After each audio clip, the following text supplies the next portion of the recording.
찬양할까요?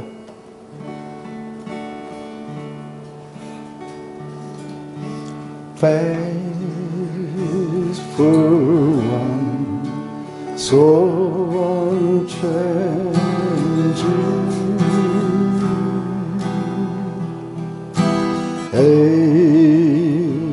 ageless one, you're my rock of peace, Lord of all, I depend on you. I call out to you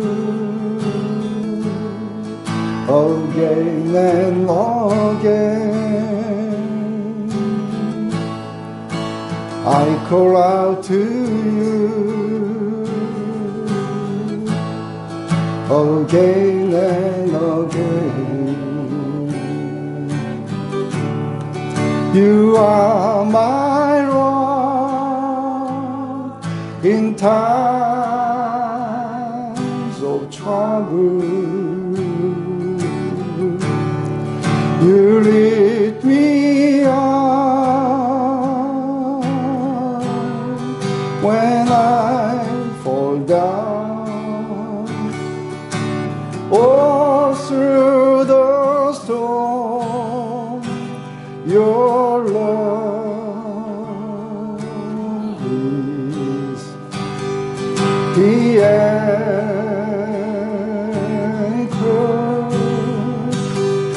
My hope is in you alone. Faithful one, faithful one, so unchanging,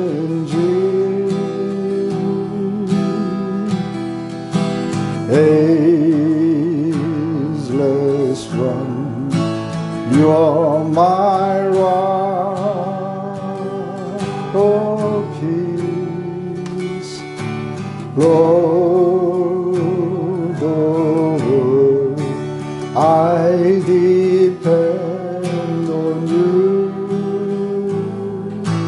I call out to you again and again. I call out to you again and again. You are my rock in times of trouble.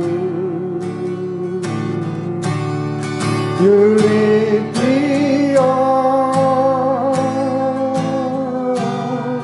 when I fall down.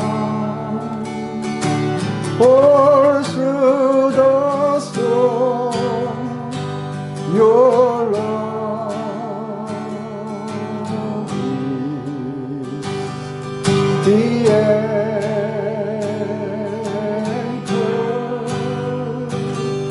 My hope is in you alone. You are my rock in times of trouble.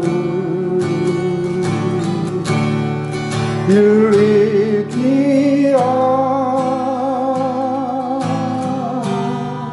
when I fall down. All through the storm, your love is the anchor.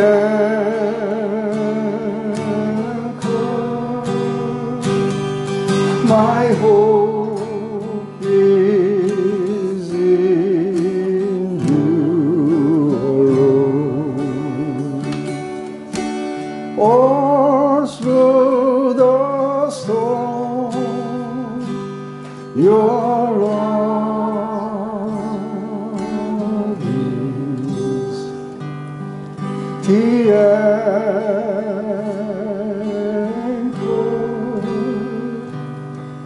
My hope is in you alone.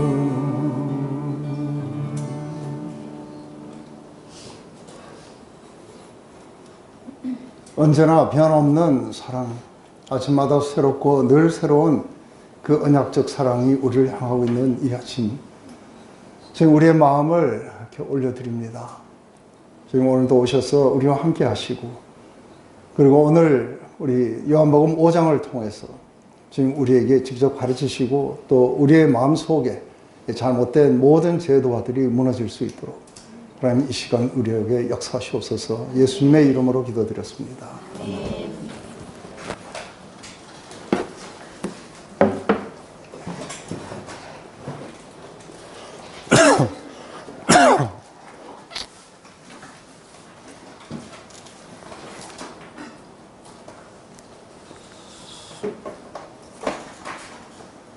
네, 오늘 우리 이거 하는 베데스다 목가의 이게 환자 이야기는 우리 1단계에서 이미 한번 묵상을 했었어요. 그래서 오늘 거의 비슷한 관점이지만 1단계는 조금 더 그냥 이 사건 자체에 좀 더 많은 포커스를 했다면, 오늘은 이게 전체 요한복음이 흘러가는 가운데 도대체 이게 무슨 의미가 있는지, 지금 우리가 4장까지는 어떻게 보면 맞느냐 하면은, 4장까지는 우리가 예수님에 대해서, 그분의 신성에 대해서, 그분이 오셔서 어떻게 메시아가 되시는지에 대해서 이렇게 집중이 되었습니다. 그래서 사도 요한을 통해서, 세례 요한을 통해서, 제자들을 통해서, 그리고 이제 그분이 오셔서 물이 변해서 포도주가 되면서 어떻게 구약의 시스템이 신약으로 바뀔 것인지에 대해서 쭉 이야기를 그렇게 해왔습니다. 요한복음 안에는 주제가 많아서 보고 믿는 이야기들, 그 4장의 마지막에는 보지 않고 믿는 자가 복되도다는 거기까지를 이렇게 가기 위해서 예수님의 말씀을 심플하게 이렇게 트러스트하고 돌아갔던 왕의 신화가 있습니다. 이제 5장부터 앞으로 나오는 우리가 5, 6, 7장, 8장, 9장 계속해서 이제 나타나는 것은 유대인들이 예수님을 거절하는 이야기들이 나옵니다. 대적하는 이야기들이. 근데 그 대적하는 이야기에 가장 주된 것은 무엇인가 했을 때, 이들이 이제 율법주의와 실제로 율법주의의 그 민낯이 뭔가가 이제 자세하게 나오게 될 겁니다. 그것은 사실은 하나님을 전혀 사랑하지도 않고 성경을 믿지도 않는, 그게 바로 율법주의라는 걸 우리가 볼 수 있습니다. 그래서 오늘 그 첫 이야기로 베데스다 목가에 이게 38년 된 환자를 고치시는 이야기가 나오게 됩니다. 그래서 우리가 아시다시피 모든 나오는 이 기적들은, 그러니까 뭔가 이렇게 포인트 하는 거라고 했어요. 그죠? 기적 자체만을 말하는 건 아닙니다. 그래서 뭔가 이렇게 포인트 하는데, 오늘은 이게 뭘 포인트 할지 우리 한번 같이 보십시다. 우리 이거는 안 읽어도 여러분들이 벌써 공부하는 자세로 이걸 여러 번 읽고 오셨을 걸로 제가 미리 이렇게 짐작을 합니다. 그래서 부분적으로 이렇게 나가도록 그렇게 하겠습니다. 그 후에 유대인의 명절이 되어 예수께서 예루살렘에 올라가시는, 예루살렘에 있는 양문 곁에 히브리말로 베데스라 하는 못이 있는데 하고 이야기해요. 그 사실은 사도 요한이 이 책을 썼을 때는 이미 성전은 파괴되고 이렇게 없을 때예요. 그런데 이제 유추해서 이렇게 지금 과거로 돌아가서 기억 속에서 이걸 지금 쓰고 있습니다. 그래서 양문 곁에 히브리 말로 베데스다라고, 이렇게 히브리 말이라고 일부러 이렇게 해주고 있습니다. 그래서 이 두 가지, 그 양문과 이 히브리, 우리 여기에 보면은 이게 감람산이 너무 작은데 감람산 이것도 훨씬 커요. 전체가 감람산이고 기드론 골짜기라는 건 감람산과 이 성전 동산 사이죠. 그래서 겟세마네 동산은 좀 밑이죠. 근데 우리가 이쪽에서 이렇게 양들이 이렇게 들어오면은 여기다가 좀 이렇게 씻어가지고 그래서 양문이 있고 양들을 씻어가지고 이 성전에 희생제사로 이렇게 하기 위해서 데리고 들어가게 됩니다. 근데 히브리 말로 특별히 베데스다라고 하는 뭐 연못이 있다고 이야기합니다. 이건 아까 여기 그림에서도 봤지만 이게 이중적인 거예요. 두 개가 있어요. 하나는 약간 높고 하나는 약간 낮고 지금은 거의 이렇게 발굴은 해놨지만 원형은 다 사라지고 그냥 깊이만 이렇게 볼 수 있도록 그렇게 되어 있습니다. 굉장히 상당히 넓었어요, 그죠? 거의 뭐 길이가 한 100m쯤 됐었고 넓이가 한 70m, 깊이가 굉장히 깊었어요. 한 7m. 수영 못하는 사람은 빠지면은 못 나올 것 같아요. 근데 베데스다라는 거는 은혜의 집, 자비의 집이라는 그 의미를 가지고 있어요. 그래서 이 자비의 집에 지금 사람들이 있는 거죠. 거기에 행각 5이고 그 안에 많은 병자, 맹인, 다리 저는 사람, 혈기 마른 사람, 사람들이 누워 하고 이렇게 가로를 쳐놨어요. 이렇게. 그거는 아마 원문에 없는 거를 나중에 넣었는지 그거는 모르겠어요. 물이 움직임을 기다리니 이는 천사가 가끔 못에 내려와 물을 움직이게 하는데 움직인 후에 먼저 들어가는 자는 어떤 병에 걸렸든지 낫게 됩니다. 이거는 조금 우리가 보면은 설명을 해놨어요, 그죠? 지금 이들이 믿고 있는 신화적인 게 어떤 것인지. 그래서 어떤 사람들은 위에 물이 차면은 이렇게 넘쳐가지고 밑으로 싹 이렇게 내려올 때에 그때에 물이 동하니까 아마 천사가 물을 동한다 그래가지고 이제 점프해갖고 들어가서 했던 것 같습니다. 근데 실제로 이렇게 하고 나왔다는 사람은 별로 없어요, 그죠? 다만 한 가지 분명한 거는 이것을 바라보고 있었다고 이야기하는 거죠. 근데 이 속에 주로 있는 사람들은 누구냐 하면은 많은 병자들이에요, 그죠? 맹인, 다리 저는 사람, 혈기 많은 사람들이 누워 있었다. 그죠? 그래서 지금 이게 자비의 집이에요. 이름하여 자비의 집. 자비의 집에 지금 패럴 올림픽이 열리고 있는 거예요. 그래서 가장 먼저 들어가는 사람들이 들어가야 돼요. 근데 우리가 이게 한번 이 자체를 보면은 이들은 늘 누워가지고 물이 동하면 가장 먼저 들어가려고 노력을 해야 돼요. 이게 이제 그 의미하는 바가 이게 큰 거죠, 그죠? 그래서 나중에 보면은 이 사람도 38년 된 이 환자는 사실은 중풍병 환자예요. 스스로 못 움직여요. 그런데 뭐라냐면 내가 가는 동안에 그래요. 그래서 그냥 안전벨기 점프하는 거예요. 내가 가는 동안에. 사실은 갈 수 없는 사람이 가려고 굉장히 많은 노력을 기울이게 돼요. 그죠? 그래서 봉사가 앞이 보이지 않는데 무조건 다 달려가야 돼요. 막 달려가야 돼요. 거기서 어느 누구나가 이렇게 보고, 아유, 예, 현애 자매 38년 됐네? 그러니까 먼저 들어가시죠. 이러는 법이 없어요. 다 짓밟고 다 들어가야 돼요. 자비가 전혀 없는 곳이에요. 이쯤 이야기하면 이게 베데스다 이 목가가 뭐를 상징하는지 대충 이해가 되세요? 이게 뭘 상징하는 거예요? 네, 율법주의예요. 자신의 힘으로는 하나님 앞에 절대로 의롭게 설 수 없는 자들이에요. 그런데 그 자비의 집에서 자비도 뭐를 통해서 얻는 거예요? 노력을 통해서 얻는 거예요.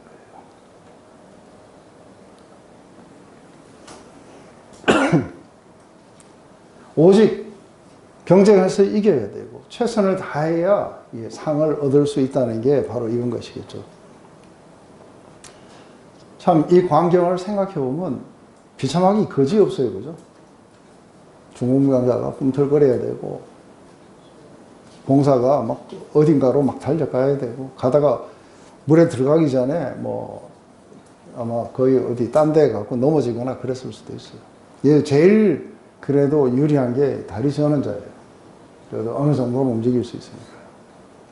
근데 굉장히 많은 사람들이 있었다면은 한꺼번에 이제 점프하고 들어갔으니까 요새 같으면은 이렇게 비디오 판독해가지고 누구 몸이 가장 물에 먼저 닿았느냐 해가지고 그 사람만 나올 수 있는데 이게 판독이 안 돼갖고 그게 잘못 들어가면은 이게 혈기 마른 자는 잘못 들어가면 어떻게 돼요? 이게 수영도 못하고 맞아 죽어요. 네. 이게 자비의 집에서 벌어지고 있는 부분일 거라 봐요.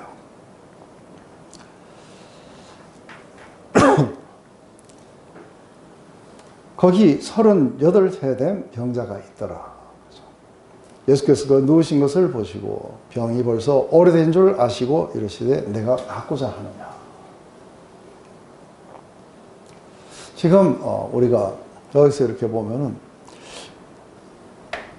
여기에도 이 사람이 먼저 요청한 적도 없고 이 사람의 믿음을 언급한 적도 없어요.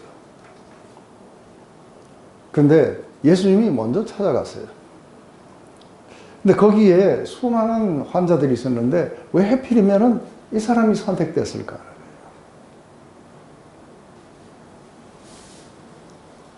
왜 이 사람이 선택된 거예요?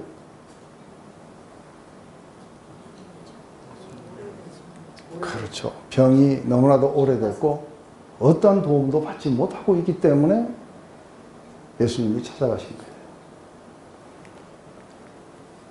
왜 우리 주님은 이렇게 긍휼의 하나님이세요. 이게 자비라는 거는 받을 만한 사람이 받는 게 아니라 받을 수 없는 사람들이 받아야 돼요. 은혜와 사랑이라는 것, 이 모든 것들은 받을 만해서 받게 되면 조건부적이기 때문에 이렇게 순수하지가 않아요. 그래서 전혀 받기에 합당하지 않는 자들에게 주시는 그게 자비의 하나님이에요. 그래서 하나님은 당신을 갖다가 나타내실 때 여호와라 여호와라 했을 때 이게 긍휼이 많으시고 자비로우시고 그래서 모세에게 내 백성들에게 나를 알리라 했을 때 그 알리는 그것의 가장 중요한 부분은 뭐예요? 나는 자비의 하나님이시다. 그래서 모든 것들이 하나님의 자비, 긍휼의 선택이에요. 우리가 구원을 받은 것도 뭐의 선택이에요? 하나님의 자비, 긍휼의 선택이에요. 우리가 원한다고 선택을 받을 수 있느냐 했을 때 뭐 그래요? 다름질 한다고 되느냐 했을 때 안 된다고 우리 이야기를 해요. 그죠? 그 로마서 9장의 이야기예요. 그럼 뭐냐 했을 때 오직 그분의 긍휼하심으로 말미암아 우리가 택하심을 입게 되는 거죠. 근데 왜 긍휼하심을 입었냐면 비참해서 그래요. 그리고 어떤 도움도 받지 못했고 38년 동안 거기에 누워서 아무런 소망 없이 살아가고 있기 때문에 택하심을 받은 거예요. 이게 긍휼의 선택이라는 게 어떤 건지 이해되세요? 근데 하필이면 38년 됐을까 했을 때 이거는 요한만이 알겠지만 제가 영어 이름이 존이에요. 네, 존이라서 요한의 마음을 조금 알아요. 처음 가데사 바네아에서 올라가서 이 땅을 취하라 했을 때 이건 은혜였어요. 그죠? 그런데 이들은 하나님을 믿지 않았어요. 그리고 자기들의 능력으로 살아가겠다고 하면서 우리가 애굽으로 돌아가자. 그래서 사실은 우리 가데사 바네아에서 비록 밑에 그 쭉 내려와갖고 그 에일랏까지 내려왔다가 다시 이렇게 해가지고 올라간다 하더라도 제가 생각했을 때 아무리 많이 걸려도 2달 안에 다시 약속의 땅에 들어갈 수 있어요. 근데 몇 년 걸렸어요? 거기서부터? 네. 세렛 시내를 건널 때까지 38년이 걸려요. 그게 38년 걸릴 거리가 아니에요. 그죠? 38일이면 충분한 거리예요. 근데 38년 동안은 뭐예요? 사실은 그러니까 자기를 의지했던 사람들이에요. 하나님의 말씀을 청종했던 사람들입니다. 아마 그래서 38이라는 숫자를 거기다 쓰지 않았을까 하는 거죠. 그런데 이렇게 오래된 줄 아시고 찾아가셔서 하시는 말씀이 내가 낫고자 하느냐 하고 물어보는 거예요. 근데 거기에 다 나으려고 와 있는 사람들이에요. 안 그래요? 그런데 내가 낫고자 하느냐 하고 보면 그러면 내가 여기 왜 와 있습니까? 하고 뭐 이렇게 이야기가 나올 수도 있어요. 그런데 뻔한 질문을 예수님은 왜 하실까 하는 거예요. 여러분들은 왜 예수님이 이 환자에게 네가 낫고자 하느냐 하고 이렇게 말씀하셨을까? 낫고 싶지 않을 수도 있잖아요. 어떻게 해서 낫고 싶지 않을까요? 왜냐하면 이미 38년 동안 거기서 있기 때문에 경제적인 거나 사회적인 거에 대해서 무지하잖아요. 그러니까 나가봤자 또 구걸하는 거면 거기 있으면 사람들이 먹을 걸 주는 거니까 네. 차라리 거기서 스테이하는 게 네. 자기가 더 안락하잖아요. 네. 그 아주 굉장히 멋있는 대답을 해주셨어요. 아니요, 맞아요. 근데 그거를 우리가 영어로 이야기를 하면은 뭐라고 한다고 그랬어요? 어? institutionalize. 영어를 몰랐어요. 네. 그래서 오늘 그 institutionalize라는 게 어떤 것인지. 그 institutionalize는 우리가 그 샤생크 리뎀션이라는 그 영화를 가지고 이야기했어요. 그죠? 처음에 감옥에 들어오면은 감옥을 굉장히 그 힘들어해요. 그리고 그 벽이 자기를 그 가로막고 있다고 봐요. 근데 시간이 점점 지나면 이게 institutionalize 되면은 이제는 그 벽을 의존하게 돼요. 밖에 나가면 두려워서 못 살아요. 그래서 거기에 머물러 있는 거예요. 근데 이게 이 institutionalize라는 거는 교회 안에 굉장히 팽배해 있는 거예요. 우리가 한번 봐봐요. 교회 안에 이거는 복음하고 맞지 않는 것들이 있는데도 못 바꿔요. 왜요? 참된 복음 안에 산다는 게 두려운 거예요. 그래서 많은 사람들이 어떻게 하냐면 이제 현회자매 이제 자유다. 하고 싶은 대로 살아도 된다. 그래서 어떤 것도 현회자매를 그렇게 이래라 저래라 할 수 있는 게 없다. 왜냐하면 그리스도께서 너를 프리하게 해주셨기 때문이다. 이제 그분의 사랑에 반응해서 살아가거라. 그래서 모든 것이 가하다. 그리고 모든 것이 다 파습을 한 거다. 그렇지만 유익을 위해서 그렇게 살아가거라. 어떻게 살아야 될지는 모르겠는 거예요. 그렇게 하지 마시고 이래라 저래라 좀 해주세요. 제가 그 집사들이나 이제 이 사람들에게 이제 집사 일과 목사 일을 구분을 하자. 왜 구분해야 됩니까? 그러면 뭐 목사가 그냥 뭐 모든 일을 다 해야 되냐? 그러니까 이제 이게 구분하자. 그래서 이러이러한 거는 집사 일이니까 이건 너희가 알아서 하고 이렇게 영적인 거는 내 일이니까 내가 알아서 하겠다. 이게 이렇게 주면은 드디어 이제 우리 마음대로 결정할 수 있다 이럴 것 같아요. 4년 동안 계속 전화 와요. 이거는 이래야 됩니까? 저래야 됩니까? 그 왜 네 일을 가지고 내한테 묻냐? 아니 목사님이 이렇게 정해줘야죠 하고 인스티튜셔널라이즈 된 게 어떤 건지 이해되세요? 이거 뛰는데 4년 걸립니다. 그 다음부터는 연락 안 와요. 그러니까 얼마나 스무스하게 돌아가요. 그래서 그 다음부터는 연락 와갖고 요번에 그 우리 외부인들 초청해갖고 우리 한 400명 정도 이렇게 조성해가지고 이걸 하는데, 목사님은 몇 시부터 몇 시까지 나오세요? 하고 이래요. 그러면 알았다.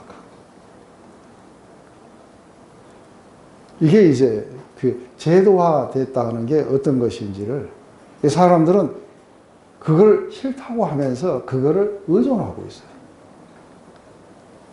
이게 교회 안에 굉장히 많은 부분들을 차지하고 있다는 걸 보는 거죠. 그 심리적인 질병도 좀 비슷하지 않아요? 심리적인 그것도 다 있어요. 네. 그거 안 좋아하면서 그래서 우리가 이제 지금 내가 낫고자 하느냐 하고 했을 때, 실제로 우리 쇼생크 탈출 그 영화를 보면은 낫고자 안 그래요. 나오면 죽어버려요. 그리고 다시 쇼생크 감옥으로 돌아갈 생각들을 많이 해요. 거기에서 나오는 말이 뭐예요? I'm institutionalized. 내가 이미 길들어졌고 제도화 되어버렸다고 이야기하는 것이죠. 병자가 대답하되, 주여, 물이 움직일 때 나를 못에 넣어줄 사람이 없어 내가 가는 동안에 다른 사람이 먼저 내려가나이다. 이 병자는 왜 이렇게 대답을 했을까 하는 거예요. 지금 물어보는 거예요. 낫고자 하느냐? 낫고자 하느냐고 물어보면 뭐라고 대답해야 돼요? 네, 하든지 아니요 하든지 둘 중에 하나 해야 돼요. 그런데 이 사람은 왜 자기가 병이 안 낫고 있는지에 대해서 정당화하고 있어요. 설명하고 있어요. 그래서 물이 움직일 때 나를 못에 넣어줄 사람이 없다고, 내가 낫지 못한 이유는 환경 탓이에요. 그래서 모든 게 자기 바깥에 있는 거예요. 뿐만 아니라 내가 가는 동안에, 그래요. 정말 비참하기 거지없이 그래도 자기가 움직였다 이거예요. 다른 사람이 먼저 내려간다. 그래서 이게 제도화에 이게 굉장히 무서운 것 중에 하나는 뭐냐면, 그것을 갈구하는 것처럼 보여요. 그리고 그런 이야기들을 많이 나눠요. 그리고는 실제로는 뭐예요? 안 가요. 이게 사실은 교회가 변화되기 어려운 이야기 중에 하나고, 사람들이 낫지 않는 이유 중에 하나예요. 굉장히 이제, 근데 그래서 우리 1단계에서 이거 할 때 제가 어떤 목사님 부부를 상담했던 이야기를 이걸 했는데 기억날지 모르겠어요. 너무 오래돼가지고. 이게 이제 그러니까 사람들이 그러니까 나으려고 하는 것처럼 보이지만 실제로는 낫기 위해서 아무것도 안 하게 돼요. 그래서 뭔가 다른 것을 의존하고 있다는 것을 우리가 이렇게 보게 되는데, 이게 목사님이 제가 제주도에 강의 갔을 때 목사님 한 분이 강의 끝나고 나는데 상담을 요청했어요. 그 상담 요청의 내용이 뭐냐면은 목회를 하고 일선 현장에서 뛰고 있는데 부인이 부부관계를 안 하려고 한다. 왜 안 하려고 하느냐 그러니까 그 부인이 중학교 때 이모부가 목사였는데 성폭행을 당하고 뭐 어쩌고저쩌고 그 이야기를 하는 거예요. 근데 거기는 한 가지 좋은 게 집에 갔다 오는 게 아니라 다 거기서 합숙하고 있으니까 쉬워요. 그죠? 그래서 이따 강의 끝나고 그 사모님 좀 오시라 해라. 그래가지고 이제 그 강의 끝나고 난 뒤에 이제 사모님이 오셨어요. 왔는데 보니까 얼굴에 이제 막 고슴도치 침이 이렇게 하고 있어요. 얼굴이 완전히 쭈글쭈글. 그래 와서 이제 지금 왜 이런 문제를 이렇게 상담하고 왔는데 사모님은 왜 그러셔야 되냐. 이 환자처럼 정답이 있어요. 쫙 끄집어내. 어릴 때 뭐 어떻게 됐고 어쩌고 그리고 이모부가 뭐 옥사했는데 뭐 자기를 성폭행했고 어쩌고 하면서 눈물을 막 바가지로 막 흘리고 그래요.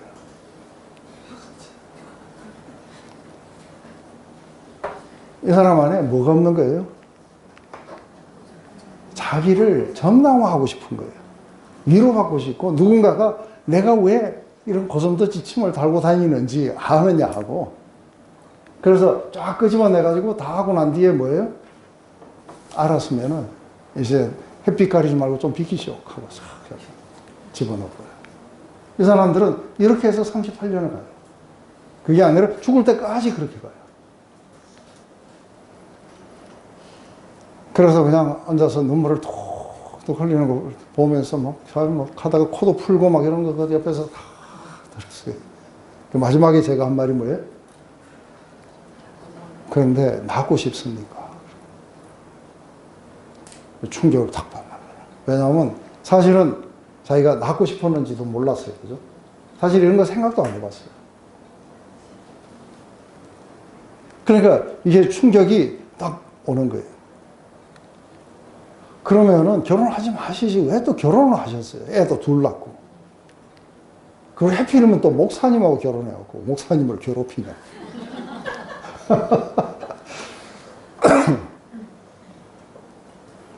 그래, 낳고 싶냐고. 그러니까 한참 동안 가만히 있더라고요. 낳고 싶다는 거예요. 어떻게 하면 되냐는 거예요. 어떻게 하긴 지금 빨리 돌아가서 남편하고 부부관계 가지세요. 인조이 할 때까지 계속 가지세요. 지금 이 사람은 자기가 이렇게 하고 인조이를 하게 되면은 바로 자기가 이런 걸 좋아했기 때문에 성폭행을 당했다고 하는 책임이 자기에게 돌아올까봐 이거를 일부러 거부하고 있는 거 아시죠? 그래서 이제 그 마음에 뭐가 있는지 이야기를 해주고 그러고 나니까 돌아갔어. 그 다음날 왔는데 보니까 얼굴이 침이 다 뽑혔어요. 와, 달덩이죠.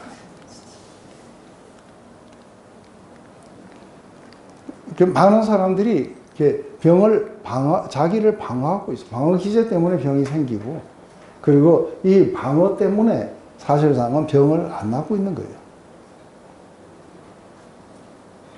그 경우는 쉽게 해결이 되는데, 네. 그 쉽게 해결 안 되는 경우가 많잖아요. 그렇죠. 그렇지만 나가기 싫다고 하는 사람들이 있어요. 그래서 안 낫는 사람들은 왜 안 낫느냐 하면, 안 나으려고 그래요. 우울증 환자가 낫고 싶어 할 것 같아요? 우울증 환자 제일 힘든 게 뭐냐면 안 나으려고 하는 거예요. 정신분열 이거 사람들 왜 안 나는지 아세요? 안 나으려고 그래요. 약 줘보세요. 정신분열 환자들한테 약 주면 약 안 먹어요. 그 인간들 안에 하여간 이상한 것들이 있는 거예요.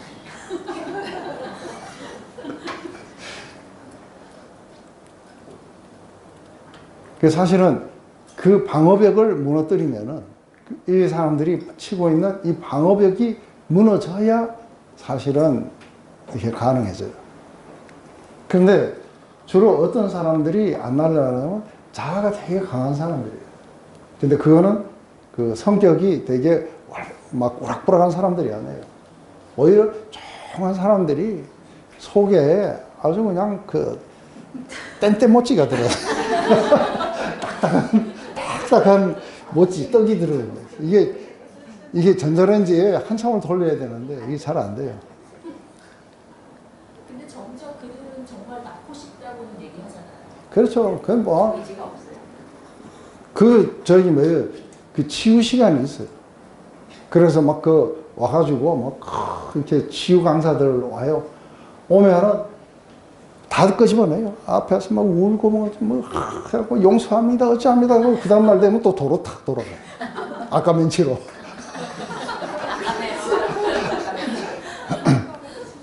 왜냐면 진짜 나으려고 하는 방향으로는 안 가요. 절대 안 가요.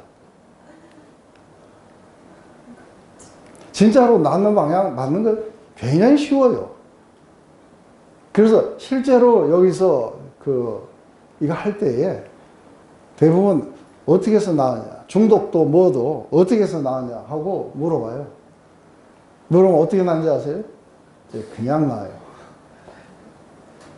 스트라이크이고 뭐고 없어요. 나는 방향으로 그냥 걸어가는 거예요. 그리고 끝이에요. 근데 마음속에 마음속에 지금 뭔가 자기가 더 사랑하는 게 있어요. 자기가 더 좋아하고 편안해하는 게 있어요. 이것 때문에 안 나가려고 그래요. 안 가려고 그래요. 이게 이제 우리 안에 다 있다는 사실을 하는 거죠. 그래서 이 사람은 자기의 그 모든 조건들을 이용하고 있어요. 그죠? 내가 가는 동안에. 그래도 내가 가려고 노력하고, 나도 나으려고 여기 왔지 않느냐. 그리고 내가 가는 동안에 다른 사람들이 먼저 들어가서 내가 못 낳고 있다. 이런 억울한 일이 어디 있겠느냐. 내가 밀어 넣어줄까? 그럼 잠깐. 잠깐 생각해보고. 나을 준비를 좀 해야 되겠다. 안 해요. 그래서 이게 상담이 되게 오래 걸려야 나을 것 같죠, 그죠? 안 그래요. 그 핵심을 찔러주면은 이 사람들 안에 자기가 지금까지 사실 이거를 자기가 안 나으려고 발버둥 치고 있다는 것도 몰라요. 근데 명확한 이해가 오면은 아, 이게 아니구나. 근데 이때에 안 나으려는 사람들을 낳겠다고 끄집어내는 데 있어서 가장 중요한 건 설득이 아니에요. 왜냐하면 무슨 설득을 하더라도 이 사람들은 이미 정해져 있어요. 우리 인간들 안에 이미 자기가 어떻게 살아갈 거 다 정해놓은 거 아세요? 어릴 때부터 패턴화되어 있어요. 안 움직여요. 근데 그건 깨기가 너무너무 어려운 거예요. 근데 그걸 깰 수 있는 유일한 길이 뭐냐면 사랑의 임재예요. 그 사랑이 전달되면 방어벽이 무너져요. 그래서 사실은 뭐가 와야 되냐면 은혜가 먼저 와야 돼요. 자비가 먼저 도달해야 돼요. 그러면 방어벽이 무너지기 시작해요. 이게 복음으로 온 세상을 치료하는 이야기예요. 그때서 사람들은 무방비 상태가 되었어요. 자기를 갖다가 벌거벗기 시작해요. 그 속에서 새로운 결정이 일어나요. 그죠? 그래서 제가 들었던 말 중에서 최고의 이렇게 희망을 주는 거. 이게 정신분열 걸린 여자아이였어요. 그런데 2달간에 이 아이를 만났어요. 근데 그 마지막 날 이 아이가 했는 이 이야기가 이 아이를 완전히 바꿔버렸어요. 그게 바로 뭐냐면 내가 나아야겠습니다. 내가 살아야 되겠습니다. 바뀌었어요. 여태까지 뭐냐면 파괴로 갔어요. 우리가 그래서 1단계 여러 개 이야기했는데 다 까먹었죠. 뭐 리비도와 타나토스 이야기 혹시 기억이라도 나요? 네? 기억은 나요? 타나토스는 뭐예요? 네, 죽음의 에너지. 근데 이게 똑같은 에너지인데 이게 사랑을 받느냐 아니면 못 받느냐에 따라서 이게 생명 에너지로 바뀌기도 하고 죽음 에너지로 바뀌기도 해요. 지금 이 사람들은 죽음 에너지로 이렇게 지금 가고 있는 거예요. 생명 에너지가 아닌 거예요. 내가 낳고자 하느냐 하는 걸 갖다가 무슨 비난처럼 들을 수도 있고 지금 이 사람은 굉장히 이 낳고자 하는 이렇게 의지가 뭐 늘 그래 왔어요. 그죠? 늘 그래 왔고 그리고 앞으로도 그럴 것이라고 뭐 삶이라는 게 별거 있냐 하고 이제 이렇게 오는 거죠. 그래서 사실은 이 사람은 지금 현재 물을 바라보고 있지만 뭐를 바라보고 있는 거예요? 희망이 없음을 바라보고 있어요. 아무런 소망이 없는 곳을 38년 동안 바라보고 있는 거예요. 누가 그랬어요? 이스라엘. 바로 이 율법주의자들이 아무 소망이 없는 곳을 바라보고 있는 거예요. 거기서는 법은 어떠한 걸로도 자비가 없어요. 자비를 베풀지 않아요.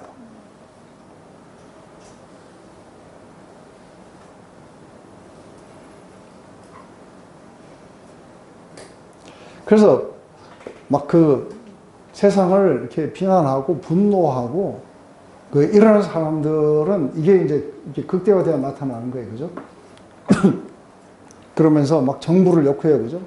이게 그러니까 균등한 기회를 줘야 되는 거 아니야? 우리는 이게 지금 몸도 못 움직이는데 똑같은 조건 하에서 그 하느냐? 우리를 가장 풀 옆에다가, 그래서 이게 몸 반쯤 이렇게 딱 이렇게 걸치도록 해가지고 조금 움직이면 안으로 굴러 떨어지도록 그렇게 해줘야 되는 거 아니냐? 하고 이제 뭐 시비들 붙고 싸움들 붙고 이렇게 하게 될 거예요. 그런데 어느 한순간에 불현듯 이게 이제 무서운 거예요. 인간들 안에. 이게 자유의지의 발동이에요. 이게 왜 발동했는지, 어떻게 해서 발동했는지 자세하게 설명은 안 되지만 어느 한순간에 우울증에서 갑자기 걸어 나와버려요. 한순간에 걸어 나와버려요. 공황증세에서 한순간에 걸어 나와버려요. 어떻게 해서 한순간에 걸어 나올 수 있겠냐. 중독에서 한순간에 그냥 걸어 나와요.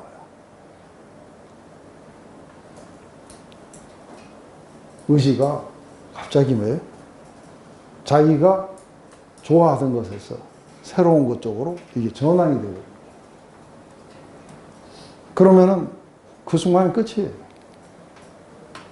그래서 오랫동안 우울증을 겪고 평생을 우울증을 겪으면서 어릴 때부터 우울증을 겪어왔던 사람이 어느 날 갑자기 살아야겠다 하는 마음이 들면서 벗어나 버려요.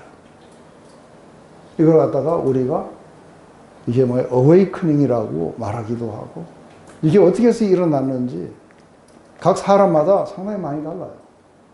한 가지 분명한 거는 이 어웨이크닝을 일으킬 수 있는 아주 유일한 것은 바로 이렇게 은혜와 자비와 사랑의 임재가 이거를 바꿀 거라고 해요.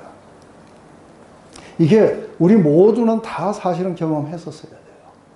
왜냐하면 그리스도의 그 자비가 우리를 찾아와서 우리의 삶을 송두리째 바꿨던 그것과 동일한 것. 우리가 좋아했던 것들, 우리가 사랑했던 것들, 이런 것들이 순식간에 힘을 잃어버려요. 그래서 우리가 새로운 쪽으로 향해 나가라는 성향, 이게 born again이에요. 그죠?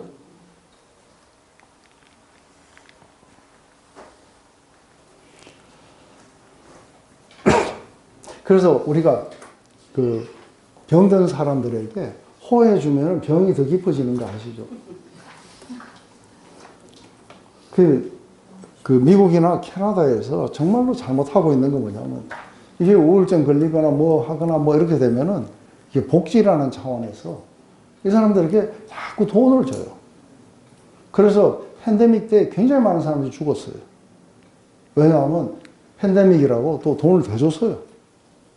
그러니까 이 사람들이 그냥 한 달에 한 800불 받다가 갑자기 3,000불씩 받고 이러니까 이게 3,000불을 가지고 뭐 했겠어요? 다 마약 해가지고 엄청 죽었어요. 그렇게 하면은 이 사람들이 소망을 가지고 나올 거라 생각하는데 더 죽어요. 그 사람들에게 살고자 하는 의지를 불러일으켜줘야 돼. 그죠? 그런데 돈이 이렇게 나오니까 지금 네이티브 인디언들 제대로 사는 사람 별로 없어. 왜요? 돈 주니까. 하와이인들을 처음에 말살시킬 때 어떻게 하려고 했느냐면 돈 줬어요. 정부에서 공짜로 주니까 어떻게 해요? 일할 의지도 꺾이죠. 제대로 내가 살아야겠다는 의지 이런 걸 다 꺾어버려요.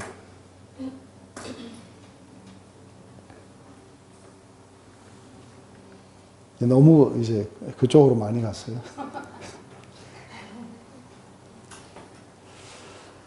이게 인스티튜셔널라이즈의 굉장히 좋은 예가 뭐냐면 그 흑인 노예들이에요. 흑인 노예들이 자유를 선포받고 진정한 자유인으로 사는 데까지 200년이 넘게 걸려요. 왜요? 이제 인스티튜셔널라이즈 다시 한번 이야기를 하면은 노예로 태어났어요. 노예로 평생을 살았는데 어느 날 네가 자유인이라는 거예요. 근데 자유인이 일어나는 걸 모르냐면 알아요. 근데 어떻게 이게 원래 집에 왔는데 집이 낯선 거예요. 좋은 삶인데 삶이 너무 낯설어갖고 힘들어 두려워요. 그래서 누가 갑자기 뭐라고 팍 하면 어떻게 어디로 금방 돌아가요? 노예로 금방 돌아가 버려요. 그래서 우리가 이거를 노예 근성 뭐 이렇게 이야기하는데 죄에 대한 근성 뭐 이렇게 이야기해요. 그래서 사실은 자유인으로 살아가려면 엄청난 믿음이 필요해요. 엄청난 용기가 필요하고 안 그러면 금세 돌아가 버려요.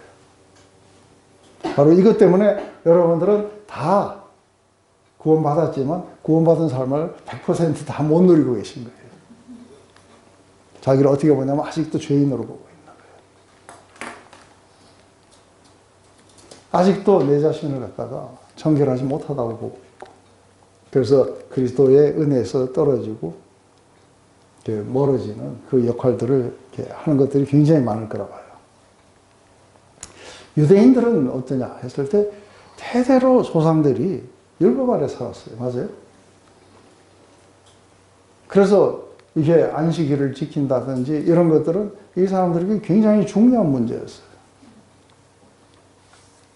근데 갑자기 뭐예요? 법이 없어졌다 이야기하니까 그럼 어떻게 살아야 되냐는 거예요.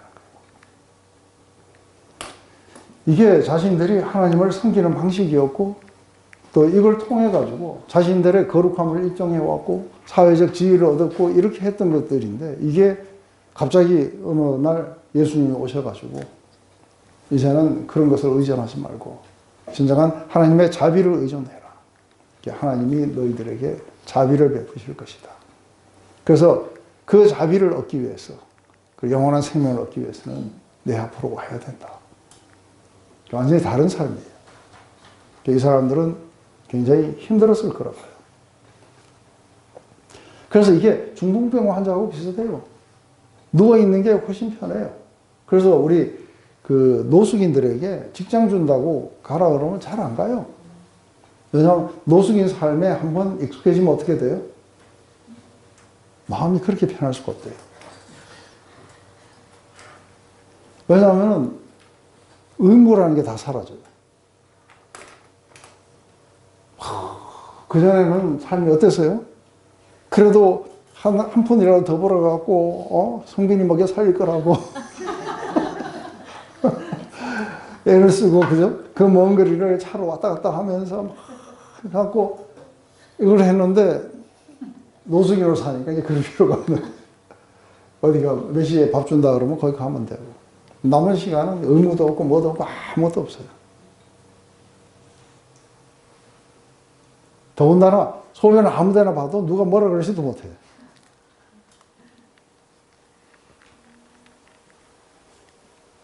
이게 오랫동안 하나님의 사랑과 자비를 스스로 획득해야 된다고 생각했던 사람들의 이 제도화는 상당히 무서운 거예요. 그래서 이게 그저 선물로 주는 이 사랑을 받아들이는 게 쉽지는 않아. 내가 낳고자 하느냐 했을 때 이 사람 안에는 굉장히 회한이 묻어나와요. 그죠? 내가 가는 동안에 딴 놈들이 다 먼저 갔대요. 나는 38년 동안 누구에게도 도움을 받아본 적이 없습니다. 아무도 나에게 자비를 베푼 적이 없습니다. 예수께서 이러시되 일어나 내 자리를 들고 걸어가라 하니 그 사람이 곧 나와서 자리를 들고 걸어가시나. 이 사람을 고쳐주신 것은 이 사람이 요청했기 때문도 아니고 이 사람이 뭐예요? 뭔가 믿었기 때문도 아니고 예수님이 그렇게 말씀하시고 이 사람을 그냥 주권적으로 이 사람을 고쳐주신 거예요. 근데 이렇게 하신 이유가 있어요. 예수님이 왜 오셔갖고 주권적으로 이 사람을 갖다가 고쳐주셨는가 하는 거예요. 그리고 왜 이 사람이 선택됐고 그리고 해필이면 요 날이 안식일이었는지. 그래서 예수님은 그 다음날 고쳐도 돼요. 그죠? 이 사람 지금 응급 환자 아니에요. 응급 환자 아니니까 그 다음날 와서 고쳐주면 아무 문제가 없었어요. 그런데 일부러 안식일을 선택을 했어요. 왜냐하면 그 제도화에 묶인 이 사람들을 자유케 하기 위해서 일부러 그날을 선택했고 일부러 이 사람이 선택을 받았다고 하는 걸 보게 되는 거죠. 자리를 들고 일어나서 걸어가라. 이 사람은 뭐 재활치료 같은 건 필요 없어요. 그죠? 이렇게 오랫동안 누워 있다가 일어나면 막 뼈도 이렇게 해야 되고 스트레칭도 하고 이래야 되는데 그냥 일어나서 바로 들고 걸어가요. 이거 점진적인 게 아니라는 거예요. 예?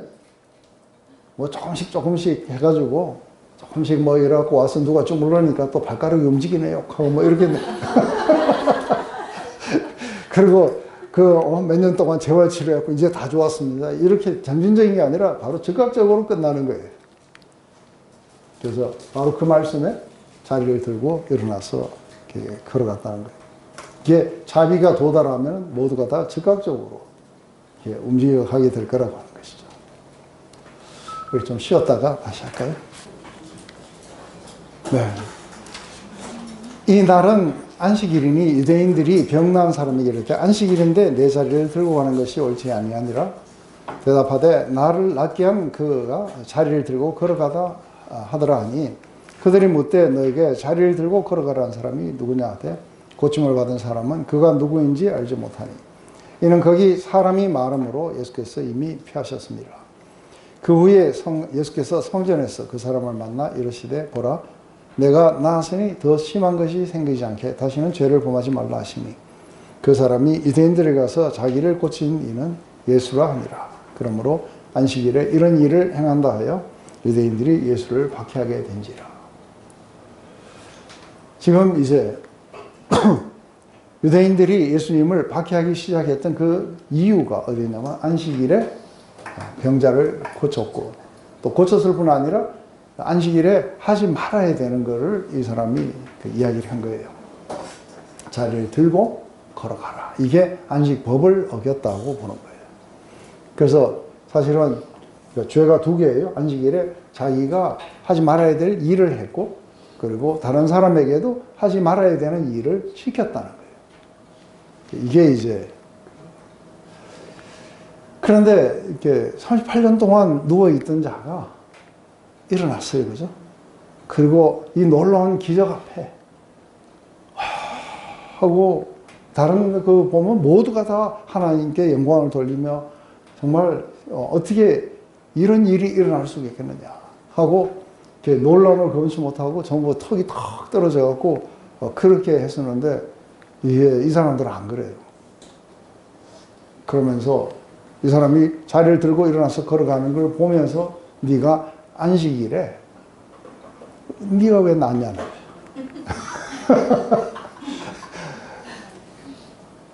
이게 제도화가 되면은 이 제도가 사람보다 훨씬 더 중요한 거 아시죠? 그래서 사실은 이제 모든 인간들은 이 제도를 위해서 존재를 해야 돼요. 그걸 어기게 되면은 이들을 갖다가 굉장히 미워하게 되겠죠. 그래서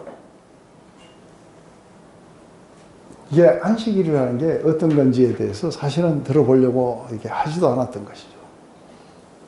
그 제일 첫 번째 안식일을 제정한 건 그건 하나님이 우리 창세기 2장 1절부터 3절까지에 나와요. 그죠? 하나님이 모든 것들을 다 만들어 놓으시고 제일 마지막 날 인간을 만드시고 그리고 이렇게 쉼을 선포했어요. 그 이야기는 이제 하나님이 만들어 놓으신 것을 우리 인간들이 인조이 하라고 하는 거죠. 그래서 너희들이 스스로 노력하는 게 아니라는 거예요. 그래서 이들은 이제 자기 스스로 뭔가를 쟁취해야 되는 이런 모든 노력으로부터 쉼을 얻게 돼요. 그래서 하나님이 이루신 것을 우리가 셀러브레이트 하게 돼요. 그런데 우리가 출애굽기 20장에 가면은 십계명을 설명하면서 안식일을 지키라고 이야기를 해요. 근데 그때는 이유가 하나님이 6일 동안 세상을 창조하시고 7일째 안식하라고 하셨다는 거예요. 그래서 우리가 이제 그 안식일을 지켜야 된다. 그러니까 이것은 뭘 말하냐면 하나님이 창조주세요. 그죠? 그래서 하나님이 창조하신 모든 것들은 우리를 위해서 하신 거예요. 그래서 우리가 그것을 받아 누리라고 주신 거예요. 그런데 신명기 우리 5장에 가면은 또 그 십계명에 대한 이야기가 나와요. 그런데 그때는 모세가 또 슬쩍 이유를 바꿔요. 어떻게 바꾸냐면 그것은 너희가 애굽에 종되었을 때 하나님이 강한 팔로 너희들을 거기서부터 구원해 내셨다는 거예요. 그래서 너희들의 그런 어떤 종됨으로부터 하나님의 그 자비와 그분의 능력이 와서 너희를 이렇게 구해냈기 때문에 너희도 이 날을 갖다 지켜라. 그분은 우리의 이제 구속자세요. 그래서 예수님이 십자가에서 우리의 죄를 위해서 이루신 모든 것들은 우리를 위한 거예요. 그래서 우리는 창조주 하나님만이 아니라 구속주 하나님이 만들어 놓으신 것도 우리가 온전히 누리고 그리고 쉼을 얻게 되는 게 이게 안식이에요. 그런데 이게 제도화되면 어떻게 돼요? 이게 실체를 벗어나서 제도화가 되어버리면은 이제 이거를 갖다가 이제 쪼개가지고 그날 뭐 얼마를 걸을 수 있고 뭐를 어쩔 수 있고 이러면서 이제 인간의 노력으로 바꿔버렸어요. 이게 굉장히 그 인조이하고 즐기는 것보다 요 날은 이러이러한 거를 안 되고 저러면 안 되고 하는 것들을 하는 게 굉장히 쉬웠어요. 그죠? 그런데 이게 안식, 쉼을 선포하는 그날이 사람들에게 굉장히 커다란 부담으로 간 거예요. 그래서 너희는 커다란 짐을 사람들에게 지어놓고 손가락 하나 까딱하지 않는다 하고 예수님이 바리새인들에게 그렇게 이야기해 준 거예요. 이들은 왜 이렇게 제도화를 해서 여기서부터 못 벗어나는가 하는 이야기는 이 뒤에 나와요. 뭐가 이 사람들을 여기서부터 못 벗어나게 만들고 있는지 그것에 대해서 우리는 보게 되겠죠.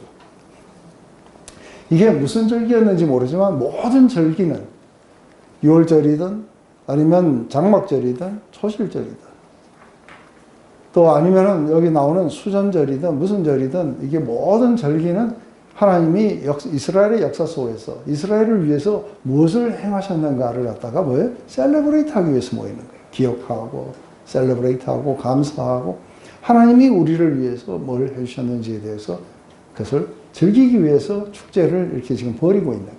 근데 그 축제 가운데 제일 마지막 날이 이게 안식일이에요.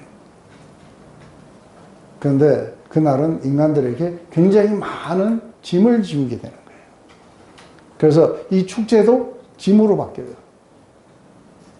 그래서 이게 제도화가 되면 안 가면 안 되는 거예요. 그래서 갔을 때는 어떻게 해야 되고 그래서 이게 즐기는 게 아니라 전부 다 짐덩어리로 전부 인간들에게 오게 되는 거죠. 이게 점차적으로 이게 제도화가 되어 가는데 이 제도화에 굉장히 이렇게 제도화를 시켜가는 사람들의 가장 근본적인 게 있는 거예요. 그래서 율법주의의 그 민낯은 뭐냐 했을 때 아까 제가 처음에 뭐라 그랬어요? 하나님을 사랑하지 않고 자기를 사랑하고 그리고 말씀을 제대로 믿지도 않고 하나님으로부터 오는 영광이 아니라 사람들로부터 오는 영광을 갖다가 얻기 위해서 그렇게 만들어 가고 있는 거예요.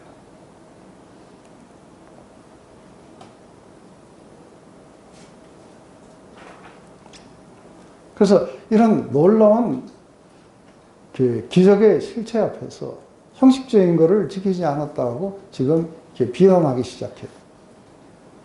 그러면서 지금 그렇게 이 사람이 들고 일어나서 걸어간 것까지는 이 사람들이 별로 안 잡아요. 그죠?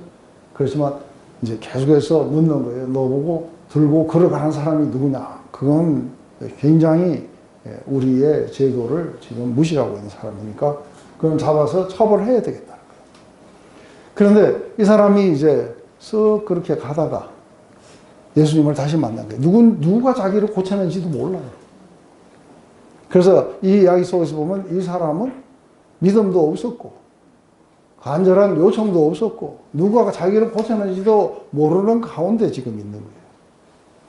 그런데 나중에 예수님을 만나서 이분이 나를 고쳤구나 알았어요. 근데 예수님은 뭐라 하냐면 이제 더 심한 게 생기지 않도록 다시 죄를 범하지 말라고 이야기했을 때 이것은 이 사람의 병이 그 죄 때문에 온 게 아닌 거예요. 이 사람은 뭐에 대한 상징인 거예요? 이 사람은 지금 잘못된 곳을 바라보면서 38년 동안 누워 있었던 그래서 율법주의를 의존했던 이스라엘이에요. 그런데 다시 더 심하게 돌아가는 건 그냥 반응적 율법주의예요. 많은 사람들이 은혜를 받고 다시 돌아가면 더 복잡해져요. 이해되세요? 아예 처음부터 은혜를 몰랐던 사람들 같으면 그래도 가능성이 있는데 이런 사람들 이야기하면 은혜를 안다고 이야기해요. 다 우리도 경험해봤다고 하는 거예요. 그러면서도 여전히 어디 있는 거예요? 자기 노력을 의존하고 있어요. 이 반응적인 율법주의가 율법주의보다 더 무서워요. 이게 교회 안에 어마어마하게 팽배해 있다는 것 이해하세요? 그래서 예수님이 실종돼 버려요.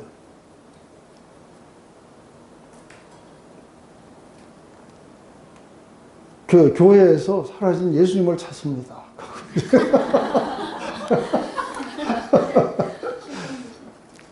매일 자기들이 뭐를 했었고 어떻게 해야 되고 우리가 어떻게 해야 되고 이야기만 있고 뭐예요? 예수님이 실종돼 버렸어요.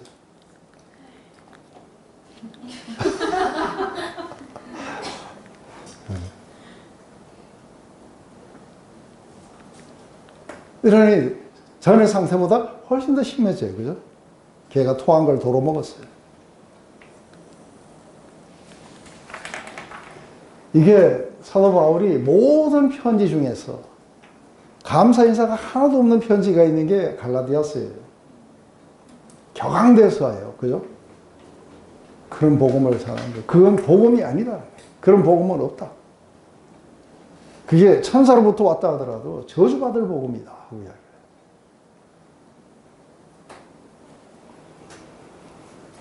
이게 굉장히 무서워지는 거예요.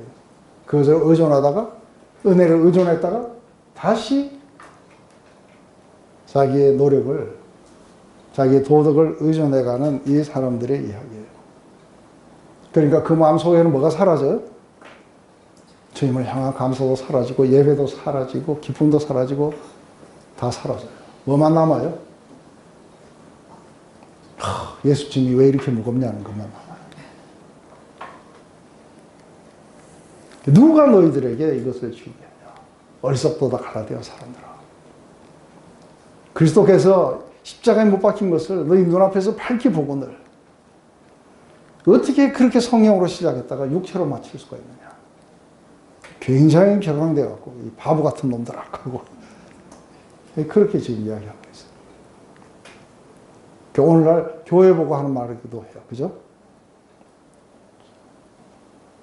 어떻게 그렇게 쉽게 그리스도를 잃어버리고 그렇게 쉽게 그 그리스도의 은혜에서 떠나가지고 잡지 말고 붙잡지도 말아야 되는 그리로 가느냐. 그리스도께서 너희를 그 종됨에서 자유케 하려고 너희를 자유케 주셨는데 다시는 돌아가서 그 종의 멍에를 매면 안 되는 것이다. 이제는 네가 뭐를 잘했다 못했다 법을 지켰다 안 지켰다 이런 건 다 이제 무효다. 그런 건 이제 없다는 거예요. 그죠? 할래 뭐 할래 아무 소용이 없는 거다. 오직 사랑으로 역사하는 그 믿음뿐이다. 이 믿음이라는 것은 하나님이 이루신 역사를 우리가 받아들이는 게 통로예요. 그래서 우리 마음속에 기쁨이 일어나고 예배가 일어나고 감사와 찬송이 일어나고 이게 이제 그 우리가 돼야 되는 것이겠죠.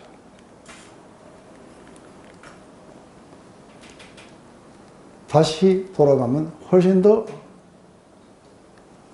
아이고 와서 누워보니까 이 자리가 익숙하고 편해. 별로 좋지는 않지만 그래도 여기는 늘 익숙했고 그죠? 밖에 나가니까 이제 또 일어서니까 해야 될 게 많은 거예요.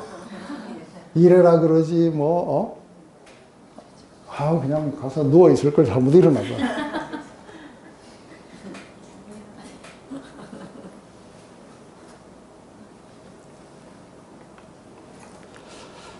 이게 이제 우리를 거기서부터 구하신 것은 다시 그리로 돌아가라고 한 게 아니라 이제는 우리의 삶이 주님께로 향해 가라고 그렇게 우리를 구하신 거예요.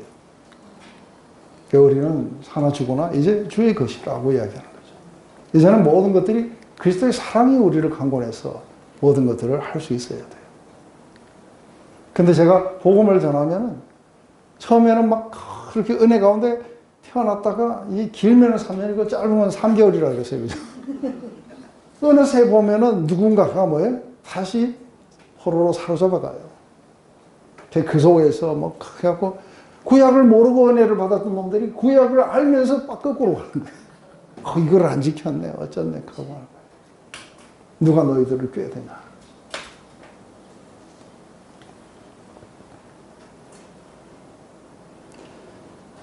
그 사람이 유대인들에 가서 자기를 고치시는 예수라니 그러므로 안식일에 이런 일을 행하신다 하여 유대인들이 예수를 박해하게 된지라. 이건 굉장히 무서운 거예요. 그죠? 세상보다 더 무서운 게 바로 이런 것들이에요.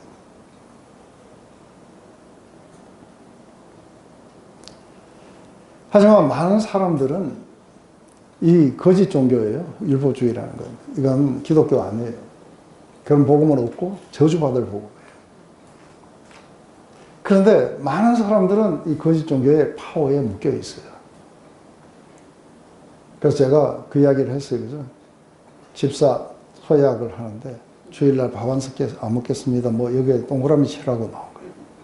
그 들고 가갖고 교회 가갖고 교회에다가 사무실에다 내라요. 사무실에 가갖고 이거 어느 놈이 이걸 만들었냐. 왜냐하면 그렇게 용기 있게 나서서 이야기할 수 있는 사람이 없어요. 왜요? 인스티튜셔널 파워가 굉장히 큰 거예요. 말 잘못했다가, 그죠? 가서 이거를 누가 만들었냐. 목사님이 만들었으면 그 목사님 누군지도 이야기를 해줘야 된다. 이거는 교회 안에 해악이다. 이런 것 때문에 사람들을 나를 36년 동안 38년이 아니라 2년 그래도 됐어. 36년 만에 나를 이렇게 세워주셨는데 왜 이런 거를 만드냐는 거예요. 그런데 그렇게 사람들이 잘 이야기를 못해요. 왜요? 제도와의 파워에 눌려 있는 거예요. 사람 가운데 진리를 말하는 것들이 어려워져요. 그런데 큰 소리 치는 사람들은 누구냐면 제도화 된 사람들이 큰 소리 쳐요. 맞아요? 아무도 거기에 대해서 대항을 못해요. 이게 교회가 거꾸로 돼야 되는 거예요. 그래도 저는 축복받은 게 처음 예수를 믿을 때부터 저한테서 배웠기 때문에 이 사람들은 그런 거를 모른 채 이렇게 한 거예요. 그러다가 누군가가 와서 제도와 이야기하면 저 사람 좀 이상한 것 같아.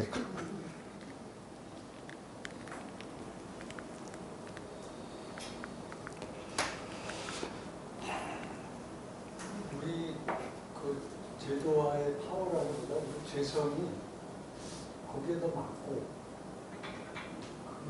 그게 어떤 면에서 더 편하고 뭐 이런 부분이 있을 것 같아요. 네. 이제 그것도 있어요. 근데 그게 아니라는 걸 알아도 거기에 대해서 맞설 수 없는 것. 그래서 사도 바울처럼 이 어리석은 갈라디아인들아. 그 복음을 전하는 자들은 뭐예요? 저주가 있을 거라고 1장에 2번 이야기해요. 이렇게 이야기를 하면서 복음의 그 순수성을 지키려고 하는 이 노력을 하는 사람들이 교회 안에 별로 없는 거예요. 그러니까 결국은 누구가 판을 치겠냐면 뭐예요? 이제 율법주의자들이, 반응적 율법주의자들이 이게 판을 치게 되겠죠.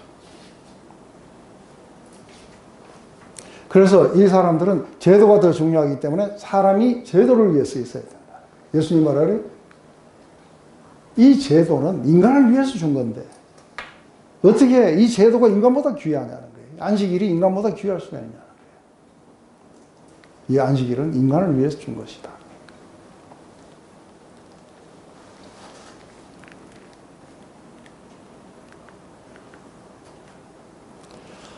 예수께서 그들에게 이르시되 내 아버지께서 이제까지 일하시니 나도 일한다 하시매 유대인들이 이로 말미암아 더욱 예수를 죽이고자 하니 이는 안식일을 범할 뿐 아니라 하나님을 자기 친아버지라 하여 자기를 하나님과 동등으로 삼으심이라.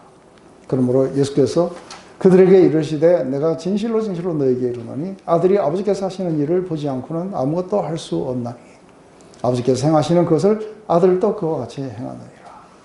아버지께서 아들을 사랑하사 자기가 행하시는 것을 다 아들에게 보이시고 또 그보다 더 큰 일을 보이사 너희로 놀랍게 여기게 하리라.